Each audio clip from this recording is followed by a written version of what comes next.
Creamy layer એક્ટને લઈને ભારત બંધનું એલાન અપાયું હોય વડોદરામાં અનામત બચાવવાના નારા સાથે ગાંધીનગર ગૃહ બહાર વિરોધ પ્રદર્શન યોજવામાં આવ્યું હતું। વડોદરામાં અનામત બચાવવાના નારા સાથે ક્રિમી લેયર એક્ટને લઈને શહેર સજ્જડ બંધ રહે તે માટે રેલી યોજાઈ હતી। 1 ઓગસ્ટ 2024ના રોજ સુપ્રીમ કોર્ટ દ્વારા અનુસૂચિત જાતિ અને અનુસૂચિત જનજાતિ પર બંધારણીય ચુકાદો આપ્યો અને તેનો વિરોધ કરવામાં આવી રહ્યો છે। અનુસૂચિત જાતિ અનુસૂચિત જનજાતિ દ્વારા વિરોધ પ્રદર્શન કરવામાં આવ્યું હતું। બંને જાતિઓમાં ભેદભાવ ઊભા થાય તે પ્રકારનો નિર્ણય ગણાવાયો છે। ભારતીય બંધારણના કાયદાને વિભાજિત કરવાના પ્રયાસના આક્ષેપ કરાયા હતા। સુપ્રીમ કોર્ટ દ્વારા અપાયેલા ચુકાદાને ગેરબંધારણીય ગણવામાં આવ્યું હતું। જય ભીમના નારા સાથે વિરોધ પ્રદર્શનની રેલી યોજાઈ હતી।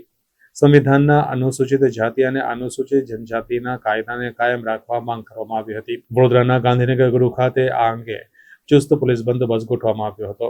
कार्यक्रम में यहाँ चल रहा है, अभी जो यहाँ है बंद पूरे भारत में चल रहा है।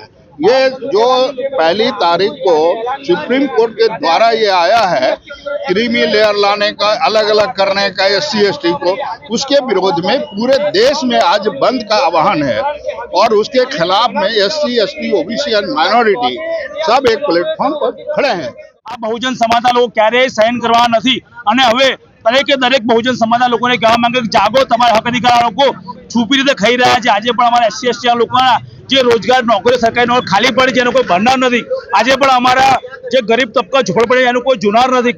માત્ર લોકો વોટ લેવા માટે આવે છે। હવે જે લોકોને ઘોડી પર બેસવા રોકવામાં છે અને મૂછો રાખવા રોકવામાં એવા લોકોના હક અધિકાર પણ છીનવાનું કામ આ સરકાર કરી રહી છે।